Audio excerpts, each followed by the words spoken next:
အားလုံးပဲမင်္ဂလာပါနဲ့ဒီပါရှင်ဒီပါတော့အိမ်ထဲမှာပြီးပြန်နေလို့ပေါ့နော်မှောင်နေလို့အဒီမှာပေါ့နော်ဝထနာလေးမှောင်နေပေးရပါပေါ့နော်ဝထနာလေးပါနော်နည်းနည်းတော့လည်းကြောက်ကြတာပေါ့နော်အခုပြပြီးမင်းဟာပြီးရတော့ဒီအကြောင်းကိုဆက်ပြောရမယ်ဒီမှာပေါ့နော်ဘေးမလေးပါသူ့နာမည်ကတော့အယ်လီလို့ခေါ်ပါတယ်အယ်လီပါနော်ဒီချမ်းလိုက်ခါကြပါဦးဒါရီတော့ဒီမှာကိုတွန်းလုံးဖြစ်နေတော့ဘာလေးဝတ်ပေးကောင်းမလဲအင်ဂျီလေးပြပြပါမယ်ချုပ်ပေးထားတာပေါ့နော်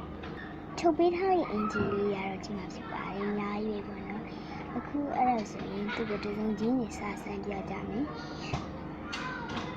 ပထမဟာလေးရတော့ဒါကလေးပြမယ်ပေါ့နော်စီပြတာဒီအင်ဂျီလေးမှာပေါ့နော်အခုမှတော့သူ့ကိုဒီမဲ့ဥစ္စာလေးစီလို့ပြီးတော့ပါပြီဒီစုံလေးဆိုရင်ကြတော့သူ့နာမည်အရင်ကတော့အင်ဂျလာဖြစ်တယ်သူ့ကိုအဲ့လိုခေါ်တာပေါ့နော်ညီမပေါ့နော်အင်ဂျယ်လေးအင်ဂျယ်လို့ခေါ်ရတာဒီနာမည်ကြီးပြောတာမှာတော့ပါလေအဲ့ဒီမဟုတ်ပါဒါလေးကတော့သူကြိုက်တဲ့အရာခင်းနဲ့ပေါ့နော်ဖြစ်ဖြစ်လေးပါဒါလေးကတော့ဈေးပါထွက်ရင်မလို့ရမယ်ဟာလေဒါလေးကကျတော့အပြင်တွေတော့ရင်မွေးနေ့တွေပါဝင်လို့ရမယ်ကောင်းတယ်ပေါ့နော်အသစ်စစ်ဖြစ်ဒါကကျတော့ငါအဲ့လိုဆက်တယ်နော်